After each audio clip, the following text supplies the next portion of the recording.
Hello everyone, welcome again. This is our lecture 4 of chapter light. In this lecture, we will study about mirror.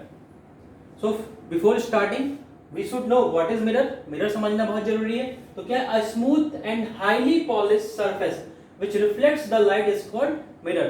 तो मैंने यहाँ दो terms में underline किए जो कि बहुत ही इंपॉर्टेंट टर्म्स हैं किसी भी ऑब्जेक्ट को मिरर होने के लिए. पहला smooth and second highly polished.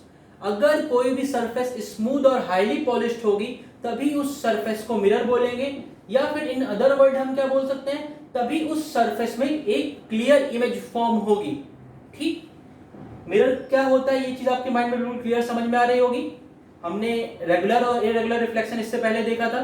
तो रेगुलर रिफ्लेक्शन मिरर्स में ही होता है, मैंने आपको ये चीज बताई थी. अब इसके आगे देखते हैं मिरर्स कितने टाइप्स के होते हैं. तो generally there are two types of mirror, plane mirror and spherical mirrors. Okay, plane mirrors आपको पता है कि जो हम लोग जनरली होम में यूज करते हैं एज अ व्यूइंग मिरर अपना फेस देखने के लिए, वो मिरर क्या कहलाता है, प्लेन मिरर. दूसरा होता है स्फेरिकल मिरर्स. ठीक, स्फेरिकल मिरर्स आपके दो टाइप्स के होते हैं.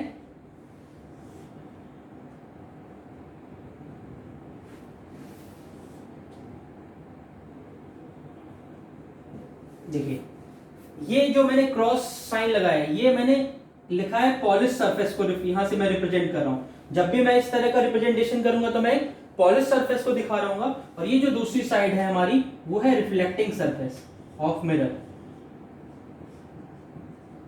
रिफ्लेक्टिंग सरफेस और ये पॉलिश्ड सरफेस. ये बात आप इस केस में भी समझ जाइएगा.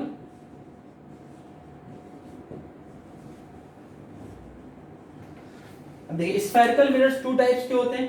ऐसा स्फेरिकल मिरर जिसकी इनर साइड पॉलिश्ड हो और आउटर साइड रिफ्लेक्टिंग हो, ऐसे मिरर को हम बोलते हैं कॉन्वेक्स स्फेरिकल मिरर और सिंपली कॉन्वेक्स मिरर. दूसरा आपका है ऐसे स्फेरिकल मिरर जिसकी आउटर साइड पॉलिश्ड हो और इनवर्ट साइड रिफ्लेक्टिंग हो, ऐसे स्फेरिकल मिरर को हम लोग बोलते हैं कॉनकेव मिरर. ओके, हमें जो अभी इस वीडियो में पढ़ना है सिर्फ और सिर्फ प्लेन मिरर के बारे में पढ़ना है. तो स्फेरिकल मिरर के बारे में हम और डिटेल में नहीं जाएंगे.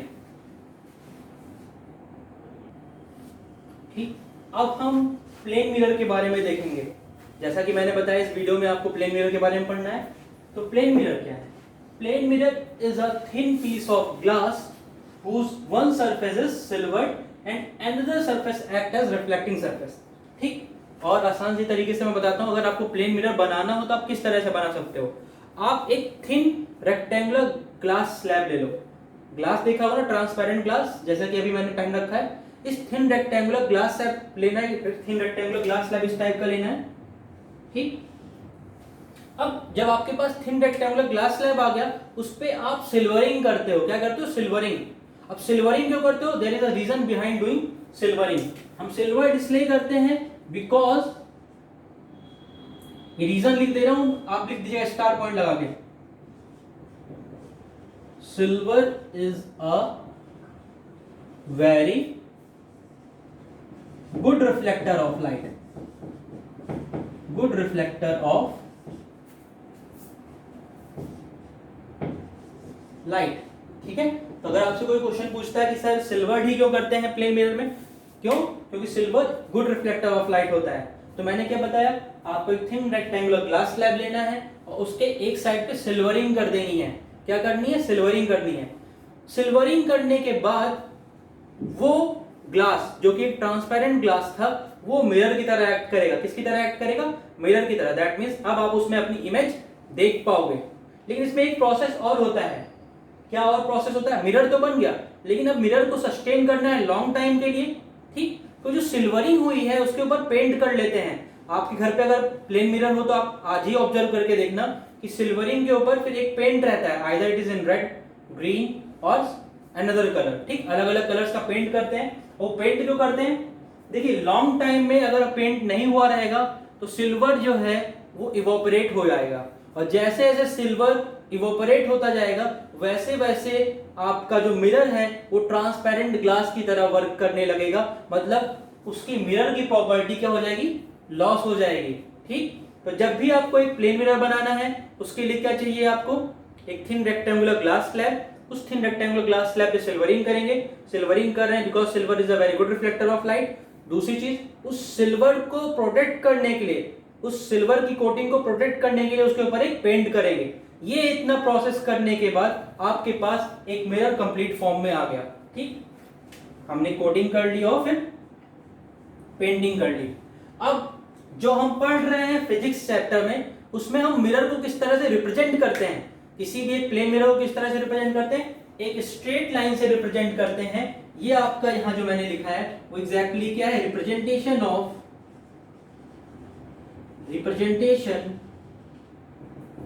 Of plane mirror. जब भी आपको प्लेन मिरर को रिप्रेजेंट करना हो क्या करोगे, एक स्ट्रेट लाइन ड्रॉ करोगे और फिर स्ट्रेट लाइन की एक साइड में आप क्रॉस वेज इस टाइप की लाइन ड्रॉ कर दोगे।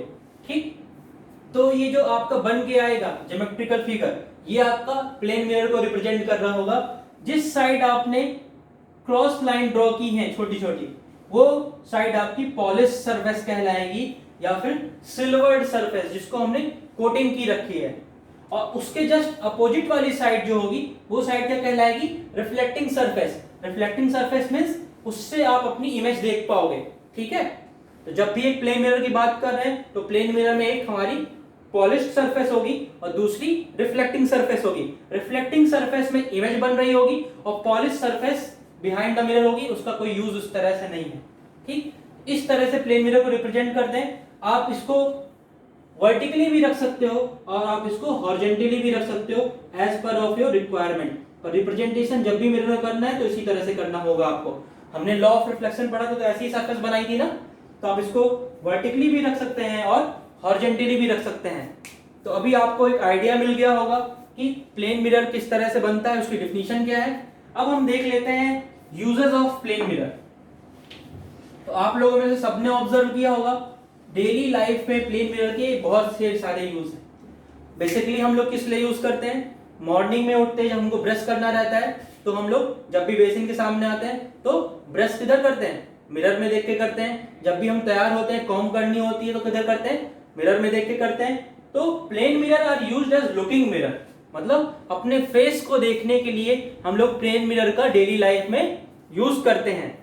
दूसरा यूज क्या है, आप लोग बार्बर शॉप पे गए होंगे, बार्बर शॉप ने आपने देखा होगा दो प्लेन मिरर अपोजिट डायरेक्शन में इस तरह से लगे होते हैं। क्यों होते हैं, ताकि बहुत ही इजीली जो पर्सन हेयर कट के लिए या किसी और वर्क के लिए गया है वो अपना बैक साइड की भी इमेज आराम से देख सके।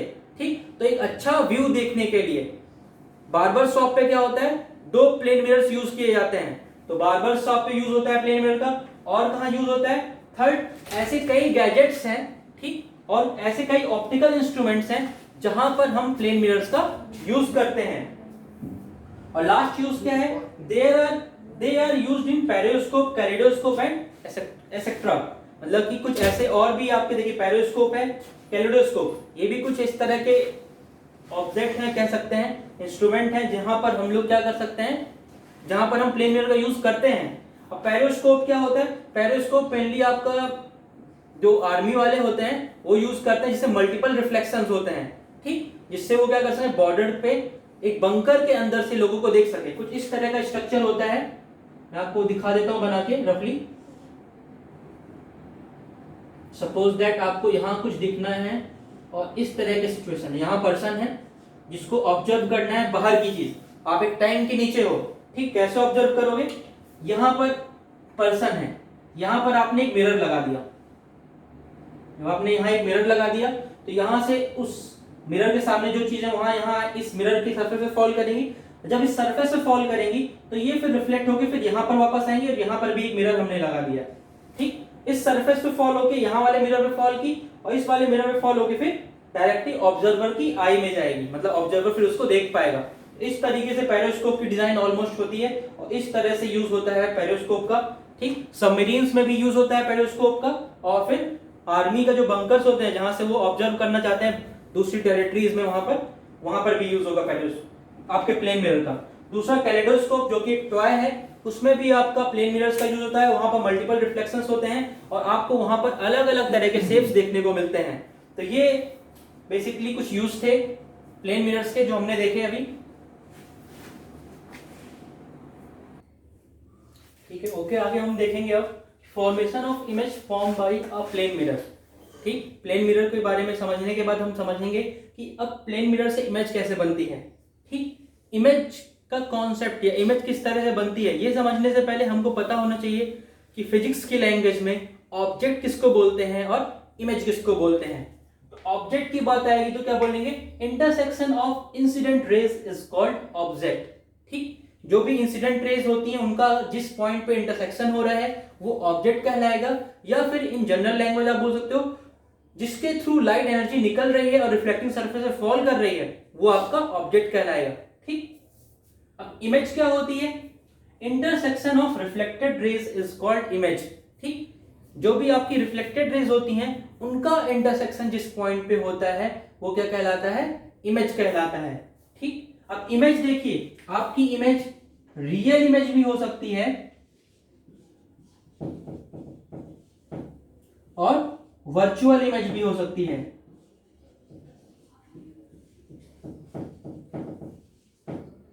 जब मैं इंटरसेक्शन की बात कर रहा हूं, इंटरसेक्शन मींस आपको पता है कि दो चीजों का मिलना।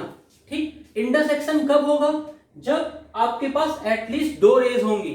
तो यहां से हमको क्या माइंड में कॉन्सेप्ट समझ में आ रहा है, intersection of reflected raise is called image. मतलब इमेज फॉर्मेशन के लिए, किसी भी एक पॉइंट की इमेज फॉर्मेशन के लिए हमको उस पॉइंट से एटलीस्ट दो इंसिडेंट रेज और उसके करस्पॉन्डिंग दो रिफ्लेक्टेड रेज चाहिए होंगी, तभी जाके इमेज बनेगी। और वो दो रिफ्लेक्टेड रेज जिस पॉइंट पे मीट कर रही होंगी उस पॉइंट पे उस ऑब्जेक्ट की क्या बन रही होगी, इमेज बन रही होगी।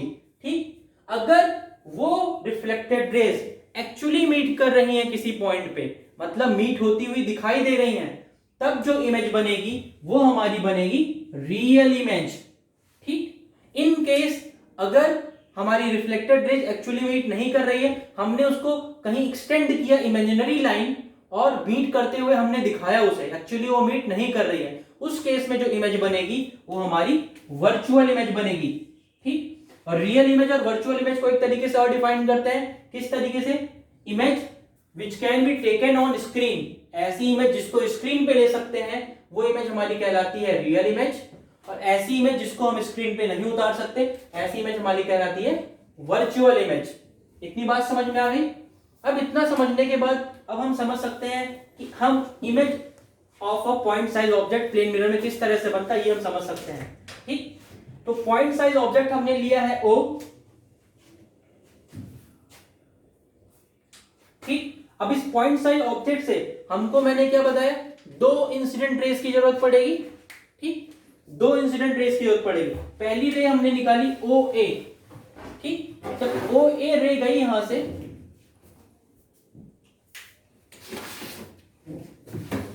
जब OA रे यहां से गई तो यहां देखिए ये जब इस पे फॉल करेगी तो इस पॉइंट को, A पॉइंट को क्या बोलेंगे, पॉइंट ऑफ इंसिडेंस। इस पॉइंट ऑफ इंसिडेंस पे हमने क्या ड्रॉ किया, नॉर्मल ड्रॉ किया। कौन सा नॉर्मल, AN1। ठीक, अब OA रे जो कि इंसिडेंट रे है और AN1 इसके बीच का एंगल क्या कहलाएगा, नॉर्मल और इंसिडेंट रे के बीच का एंगल एंगल ऑफ इंसिडेंस कहलाएगा, जो कि हमने I1 लिया हुआ है। अब देखिए नॉर्मल और हमारे पास एक रिफ्लेक्टेड रे आई AC, नॉर्मल और रिफ्लेक्टेड रे के बीच का जो एंगल है वो क्या कहलाया, हमारा R1 कहलाया। मतलब जब भी हम इमेज ड्रॉ कर रहे हैं किसी भी ऑब्जेक्ट की तो हम वहां पर किसका हेल्प ले रहे हैं, लॉज ऑफ रिफ्लेक्शन का हेल्प ले रहे हैं। यहां हमको रे मिल गई AC। ठीक, अभी इसको एज इट इज रहने देते हैं। मैंने क्या बताया कि इमेज कब बनती है, इंटरसेक्शन ऑफ रिफ्लेक्टेड रेज। तो रिफ्लेक्टेड रेज का इंटरसेक्शन कब होगा, जब हमारे पास एक से अधिक रिफ्लेक्टेड रे होगी उस करस्पॉन्डिंग ऑब्जेक्ट से निकलने वाली इंसिडेंट रे की। तो दूसरी इंसिडेंट रे हमने निकाली उसी पॉइंट ऑब्जेक्ट की जिसकी हमको इमेज ड्रॉ करनी थी, OB हमारी दूसरी इंसिडेंट रे है। अब ये जो दूसरी इंसिडेंट रे है ये कहां इंसिडेंस हो रही है, B पॉइंट पे इंसिडेंस हो रही है। B हमारा पॉइंट ऑफ इंसिडेंस है और नॉर्मल क्या है हमारा, BN2 है यहां नॉर्मल।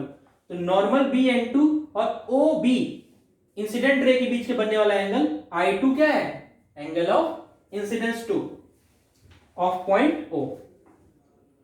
और यहां से लॉज ऑफ रिफ्लेक्शन से I2 और R2 दोनों एंगल इक्वल होते हुए ये रे यहां से वापस जाएगी, दोनों रे, जिससे दोनों एंगल क्या हो जाए हमारे इक्वल हो जाए। तो रिफ्लेक्टेड रे हमको कौन सी मिली? BD मिली। कौन सी रिफ्लेक्टेड रे मिली? BD मिली आफ्टर रिफ्लेक्शन। ठीक, अब आप ध्यान से ऑब्जर्व करो, इस पॉइंट O से निकलने वाली दो करस्पॉन्डिंग इंसिडेंट रे और उससे करस्पॉन्डिंग दो रिफ्लेक्टेड रेज जो हमको मिल रही हैं, अगर इसको यहां से मैं ऑब्जर्व करके देख रहा हूं तो ये कहीं पर मीट तो होंगी नहीं, इनके बीच की दूरियां बढ़ती जा रही हैं। तो यहां जो ऑब्जर्वर होगा वो इसको कहां ऑब्जर्व कर रहा होगा? अब आप जब इसको पीछे एक्सटेंड करोगे बिहाइंड द मिरर, मिरर के पीछे एक्सटेंड करोगे इन रिफ्लेक्टेड रेज को, तो देखिए आप यहां पर किसी पॉइंट I पे मिलती हुई दिख रही है, यहां पर किसी पॉइंट I पे मिलती हुई दिख रही है। अब जिस पॉइंट I पे ये दिखती है मिलती हुई, इस पॉइंट को हम क्या बोलेंगे? Image of object O।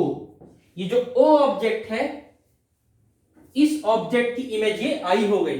ठीक है, अब देखिए बेसिकली यहां हम क्या समझ सकते हैं, अगर आपको बताना हो कि ये रियल इमेज हो कि वर्चुअल इमेज, तो वीडियो को अभी आप पॉज करिए एक सेकंड और आंसर कमेंट बॉक्स में करिए कि ये रियल इमेज बनी है या वर्चुअल इमेज बनी है, जो मैंने आपको डिफिनेशन बताई है।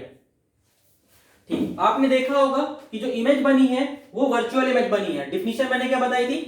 अगर जो हमारी रिफ्लेक्टेड रेज है कहीं मीट होती हुई दिखाई देती है, एक्चुअली मीट नहीं करती है, यहां बिहाइंड द मिरर मीट होती हुई दिखाई दे रहे हैं ना, एक्चुअली मीट नहीं कर रहे हैं, दैट मींस यहां जो इमेज बनी है वो इमेज कैसी बनी है? वर्चुअल इमेज बनी है। तो हमने यहां से देखा कि जो इमेज फॉर्म हुई वो इमेज फॉर्म हुई, वर्चुअल इमेज फॉर्म हुई।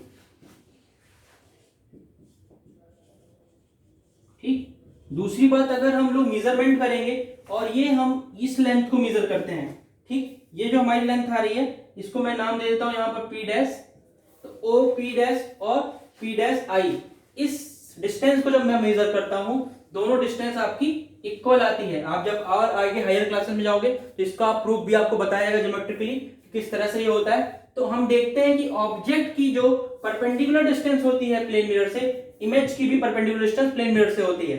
ठीक, तो इसका मतलब ऑब्जेक्ट की डिस्टेंस और इमेज की डिस्टेंस प्लेन मिरर से क्या होती है? Same. Object and image distance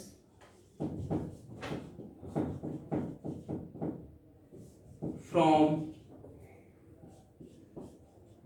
plane mirror are equal।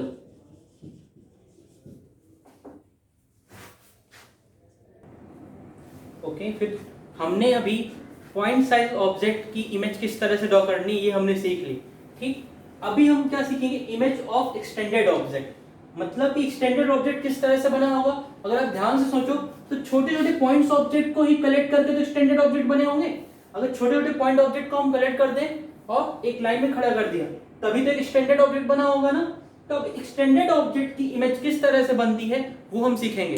लेकिन सबसे बेसिक कॉन्सेप्ट क्या है, जब भी कोई एक्सटेंडेड ऑब्जेक्ट की इमेज आपको ड्रॉ करनी है, आप उसके टॉप 2 पॉइंट्स का, ठीक है, जो बाहर जो 2 पॉइंट्स हैं, जैसे यहाँ पर A और B है, उन 2 पॉइंट्स की इमेज ड्रॉ कर दो। ठीक, और फिर उसके करस्पॉन्डिंग बीच के जो भी पॉइंट होंगे वो ही इमेज के पॉइंट हो जाएंगे। ठीक, मतलब कि जब भी आपको स्टैंडर्ड ऑब्जेक्ट की इमेज बनानी है, आप टॉप पॉइंट A और बॉटम पॉइंट B, इन 2 पॉइंट्स की इमेज ड्रॉ कर दो। A पॉइंट की इमेज बन गई corresponding A dash, B point की इमेज बन गई करस्पॉन्डिंग B डैश। अब AB की इमेज बनानी है तो A डैश B डैश को एक स्ट्रेट लाइन से ज्वाइन कर दो। अब देखिए किस तरह से हुआ है, हम ध्यान से देखते हैं। A पॉइंट से देखिए दो इंसिडेंट रेज निकल रही है। मैंने आपको बताया था किसी भी एक पॉइंट की इमेज बनानी है तो हमको 2 इंसिडेंट रेज चाहिए होंगी और उसके करस्पॉन्डिंग 2 रिफ्लेक्टेड रेज। तो आप यहां से देख पा रहे होंगे ये रेज आ रही है यहां पर A, यहां पर मैं 1 लिख देता हूं, यहां 2 लिख देता हूं, यहां पर 3 और यहां पर 4। तो A1 एक रेज आ रही है और 1 फिर रिफ्लेक्ट होके फिर यहां पर आ जा रही है। ठीक, यहां मैं 1 डैश लिख देता हूं, 1 डैश। आपकी A से A2 एक रेज आ रही है, फिर 2 से 2 डैश, दूसरी रिफ्लेक्टेड रेज आ रही है। तो ये रिफ्लेक्टेड रे इधर तो मीट होती हुई दिखाई नहीं दे रही है, तो ये कहां मीट करेंगी? जब मैं इसको बिहाइंड द मिरर एक्सटेंड करूंगा तो A डैश पे मीट करेगी। प्लेन मिरर में हमेशा यही होगा कि जब भी आप इमेज ड्रॉ कर रहे होगे, इमेज वर्चुअल बनेगी, बिहाइंड द मिरर आपकी रिफ्लेक्टेड रेज मीट कर रही होंगी। अब देखिए ए पॉइंट की किस तरह से हमने इमेज बनाई वो आपको समझ में आ रहा होगा। सिमिलरली बी पॉइंट की बात करें तो बी पॉइंट के करस्पॉन्डिंग दो इंसिडेंट रेज निकली हैं और इंसिडेंट रे के करस्पॉन्डिंग दो हमको रिफ्लेक्टेड रे मिलेंगी। ठीक, देखिए बी से कौन सी रे निकली है, बी से एक B3 निकली है और ये B3 डैश यहां पर आ जाएगी, और बी से क्या निकली है, B4 निकली है और ये 4 डैश हमारी रिफ्लेक्टेड रे यहां आ गई। तो बी के करस्पॉन्डिंग दो इंसिडेंट रे और इन दो इंसिडेंट रे की करस्पॉन्डिंग हमारी दो रिफ्लेक्टेड रे मिल गई। अभी दो रिफ्लेक्टेड रे किसी एक पॉइंट की करस्पॉन्डिंग मिल गई तो उस पॉइंट की हम इमेज ड्रॉ कर सकते हैं। हमने देखा कि इधर फिर से मीट नहीं हो रही है, ठीक, तो फिर हमने क्या कहा कि अब हम इसको बिहाइंड द मिरर एक्सटेंड करते हैं। तो बिहाइंड द मिरर एक्सटेंड किया तो ये बी डैश पॉइंट में मीट की, तो ए पॉइंट की इमेज ए डैश बन गई, बी पॉइंट की इमेज बी डैश बन गई। अब इसके बीच के जितने भी पॉइंट्स हैं उन सारे पॉइंट्स की इमेज किसके बीच में बनेगी, ए डैश और बी डैश के बीच में ही बनेगी। किसके बीच में बनेगी, ए डैश और बी डैश के बीच में बनेगी। तो इस तरह से आपको समझ में आ रहा होगा कि अगर हमें किसी भी एक्सटेंडेड ऑब्जेक्ट की इमेज ड्रॉ करनी है तो हम किस तरह से ड्रॉ कर सकते हैं। अब यहां देखिए क्या इंपॉर्टेंट पॉइंट है समझने वाला। इंपॉर्टेंट पॉइंट समझने वाला है कि अगर मैं ए बी और ए डैश बी डैश की बात करूं तो दोनों की साइज क्या है, सेम है। तो मैं यहां से लिखूंगा कि size of object and image are same. ठीक, ये चीज समझ में आ रही होगी आपको, क्लियर।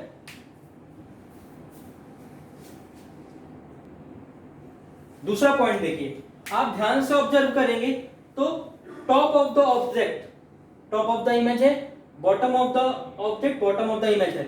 अगर इस तरह की सिचुएशन होती है कि अगर आप किसी भी मिरर के सामने खड़े हो, आपको आपका हेड इमेज का हेड दिखता है, आपको अपना फुट मिरर का फुट दिखता है, इस तरह में हम लोग क्या बोलते हैं कि इमेज आपकी इरेक्ट है। तो ये एक्सटेंडेड ऑब्जेक्ट को देख के हम क्या बोल सकते हैं, image is erect, image is erect. तो ये बहुत आसानी से आपको समझ में आ रहा हो कि इमेज एक एक्सटेंडेड ऑब्जेक्ट की हम किस तरह से बनाते हैं। बहुत ही क्लियरली टॉप 2 पॉइंट्स आप लोगे, बॉटम पॉइंट और टॉप पॉइंट का, उन 2 पॉइंट्स की इमेज बनाओगे और फिर उसके बीच के सारे पॉइंट्स को आप ऐड कर दोगे तो फिर एक एक्सटेंडेड ऑब्जेक्ट की आपको इमेज यहां से मिल जाएगी। हमने पॉइंट ऑब्जेक्ट और एक्सटेंडेड ऑब्जेक्ट की इमेज प्लेन मिरर में किस तरह से फॉर्म होती है ये देखा। ठीक, अब हम बात करेंगे कि जो इमेज फॉर्म हो रही है प्लेन मिरर में वो किस तरह की कैरेक्टरिस्टिक्स शो कर रही हैं। एक कॉमन तरह की कैरेक्टरिस्टिक्स शो करती हैं जो इमेज प्लेन मिरर में फॉर्म करती हैं। तो नेक्स्ट हमारा जो है टॉपिक वो है characteristics of image form by a plane mirror. ठीक है, पहली कैरेक्टरिस्टिक्स क्या है, हमने देखा था फर्स्ट पॉइंट ऑब्जेक्ट के केस में the image form is virtual. जो इमेज फॉर्म हुई थी वो क्या थी, वर्चुअल थी, that is it can not be taken on screen. और वर्चुअल क्यों थी, क्योंकि रिफ्लेक्टेड रेज वहां पर मीट होती हुई दिखाई दे रही थी, एक्चुअली मीट नहीं कर रही थी, बिहाइंड द मिरर मीट होती हुई दिखाई दे रही थी। इमेज जो प्लेन मिरर से बनती है उसकी पहली कैरेक्टरिस्टिक्स है कि the image formed is virtual. ठीक, दूसरा क्या था, the image and the object are situated at the same perpendicular distance from the mirror on opposite side. देखा था हमने जो इमेज की डिस्टेंस होती है और जो ऑब्जेक्ट की डिस्टेंस होती है वो प्लेन मिरर से परपेंडिकुलर डिस्टेंस जो प्लेन मिरर से होती है वो क्या होती है, इक्वल होती है। ऑब्जेक्ट की डिस्टेंस और इमेज की डिस्टेंस इक्वल होती है। ये आपकी सेकंड कैरेक्टरिस्टिक्स हो गई। अब थर्ड कैरेक्टरिस्टिक क्या है, the image formed is erect. Extended object में क्या देखा था, जो ऑब्जेक्ट का टॉप था वो इमेज का भी टॉप था, जो ऑब्जेक्ट का बॉटम था वो इमेज का भी बॉटम था। ठीक, तो इस तरह की इमेज को हम क्या बोलते हैं, इरेक्ट बोलते हैं। तो the image form is erect और इसी को क्या बोलते हैं, और अपराइट। अपराइट अगर ऐसा नहीं होता है, मतलब कि इस तरह का कुछ हो गया कि ऑब्जेक्ट सीधा और इमेज जस्ट उल्टी हो गई। ठीक, मतलब कि टॉप ऑब्जेक्ट का ऊपर है और इधर इमेज का बॉटम ऊपर है। ठीक, इस तरह की जो इमेज बनती है उसको हम इन्वर्टेड बोलते हैं। लेकिन जब भी प्लेन मिरर की बात कर रहे हैं तो प्लेन मिरर में इमेज कैसी बनेगी, इरेक्ट बनेगी। ये बात आपको ध्यान रखनी है। ठीक, और दूसरी कैरेक्टरिस्टिक क्या है, image is of the same size as that of the object. मतलब कि जो साइज आपके ऑब्जेक्ट की होगी प्लेन मिरर के सामने वही साइज आपकी किसकी होगी, इमेज की भी होगी प्लेन मिरर के सामने। ठीक है, ये चीजें समझ में आ रही होंगी आपको। अब लास्ट पॉइंट क्या है, the image form is laterally inverted. ठीक, इमेज जो फॉर्म होती है प्लेन मिरर में वो लेटरली इन्वर्टेड होती है। अब हमको समझना होगा कि what is the meaning of laterally inverted. Laterally inverted का मतलब हम यहां समझेंगे। अब हम लेटरल इन्वर्जन समझेंगे। लेटरल इन्वर्जन क्या है, the right side of the object appears as the left side of the mirror and vice versa. ठीक है, left side of mirror, on mirror हो गए ना, ठीक, and vice versa is called lateral inversion. मतलब कि मैंने क्या बताया आपको, देखिए थोड़ा यहां करेक्ट करना है कि the right side of the object appears as the left side of the image, left side of the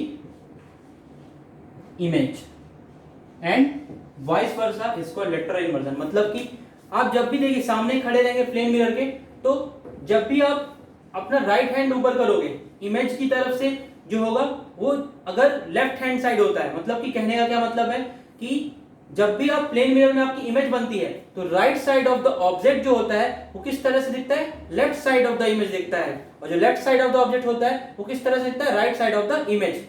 और इसी का जस्ट उल्टा मैंने वही लिखा हुआ है, the right side of the object appears as the left side of the image and vice versa. यहां से कुछ एग्जांपल से आप समझ पाओगे, जैसे कि देखिए मैंने लिखा हुआ है एटम, ठीक, एटम लिखा हुआ है, इसमें देखिए ध्यान से ए सबसे दूर लिखा हुआ है, मतलब कि इस पूरे को एक ऑब्जेक्ट माना है, तो राइट साइड, ये लेफ्ट साइड ऑब्जेक्ट का ए है, वो इसमें किधर दिख रहा है, राइट साइड, और सबसे यहाँ पर सबसे राइट में क्या है, एम है, और यहाँ पर सबसे लेफ्ट में क्या है, एम है। तो इसी का हम लोग लेटरल इन्वर्जन बोलते हैं, इसी फिनोमेना को हम लेटरल इन्वर्जन बोलते हैं। ठीक, यहां से भी चीज समझ में आ रही होगी कि ये बी पॉइंट हमने यहाँ बी बनाया हुआ है, बी अल्फाबेट को जब आप मिरर में देख रहे होगे तो right side of the object, अगर मैं इसकी बात करूं, ये लेफ्ट साइड में चला गया, सॉरी लेफ्ट साइड वाला राइट साइड में चला गया और राइट साइड वाला लेफ्ट साइड में आ गया। इसी चेंज को हम लोग क्या बोलते हैं, लेटरल इन्वर्जन। ये होता क्यों है, ये आप देख सकते हो कि लॉज ऑफ रिफ्लेक्शन को फॉलो करने के लिए ही होता है।